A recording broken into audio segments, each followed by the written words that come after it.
আসসালামু আলাইকুম প্রিয় কৃষিপ্রেমী প্রিয় কৃষক ভাইয়েরা, জরুরি কৃষি সেবা পেজের পক্ষ থেকে সবাইকে আন্তরিক শুভেচ্ছা এবং অভিনন্দন।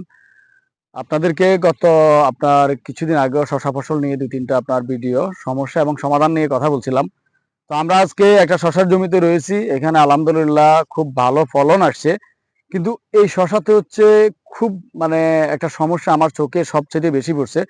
সেটা হচ্ছে আমি আপনাদেরকে যদি দেখাই, এইদিকে হচ্ছে আপনারা দেখতে পাচ্ছেন এই যে এই শশা, আপনার শশার সাইজটার অবস্থা দেখেন।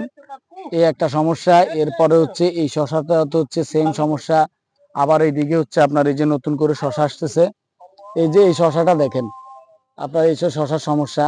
সবগুলা শশা হচ্ছে বাঁকা হয়ে যাচ্ছে।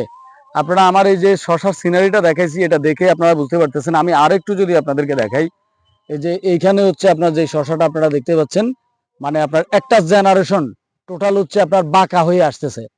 এই শশাগুলা বাঁকা হয়ে আসার কারণটা হচ্ছে আমি আপনাদেরকে বলবো। সেটা হচ্ছে আমাদের এখানে কৃষক ভাই রয়েছেন, ওনার সাথে কথা বলছি। আমি ওনাকে প্রথম যে প্রশ্নটা করছিলাম যে ভাই, আপনার এখানে আপনি যখন ল্যান্ড প্রিপারেশন মাটি প্রস্তুত করছিলেন, তখন হচ্ছে ওনারা অনুখাদ্য ব্যবহার করে, অন্যান্য সব সার কিন্তু একসাথে দিয়ে তারপর হচ্ছে মালচিং পেপার দিয়ে তারা শশার চারাটা রোপণ করে। কিন্তু ওনার যে গ্যাপটা ছিল সেখানে হচ্ছে বোরন সার এখানে দেওয়া হয় নাই।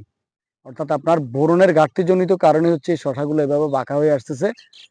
এখানে কোনো ধরনের হচ্ছে বোরন দেওয়া হয় নাই, ষোলোবর বোরনও স্প্রে করানো হয় নাই, এবং মাটিতে হচ্ছে আপনার বোরন দেওয়া হয় নাই।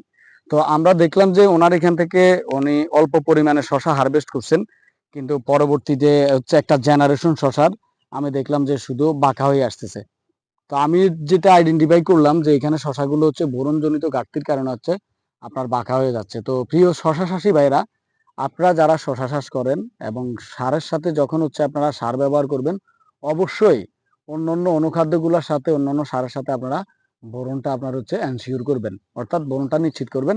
তাহলে আপনার হচ্ছে একটা পর্যায়ে শশাগুলো এভাবে বাঁকা দেখবেন না।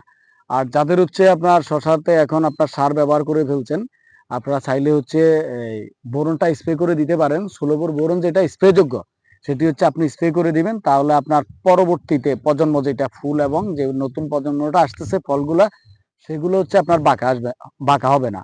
তো এটা কিন্তু শশার অন্যতম প্রধান একটি সমস্যা। তো আমাদের ভুলের কারণে আমরা অনেক টাকা ইনভেস্ট করি, কিন্তু ভুলের কারণে হচ্ছে আমরা এখান থেকে ভালো একটা আমাদের লোকসানের সম্মুখীন হতে হয়।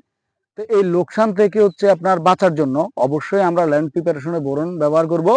দ্বিতীয়ত হচ্ছে আমরা স্প্রেযোগ্য যে সুলভর বোরন রয়েছে সেটি হচ্ছে আপনার স্প্রে করব। তাহলে আপনার এইভাবে যে শশা বাঁকা হয়, ফলগুলো এভাবে বাঁকা হবে না। তো প্রিয় চাষী ভাইয়েরা, অবশ্যই এক্ষেত্রে আপনারা সাবধানতা অবলম্বন করবেন। সবাই ভালো থাকবেন। আবারও নতুন কোনো ভিডিও নিয়ে আপনাদের সামনে হাজির হব। আসসালামু আলাইকুম।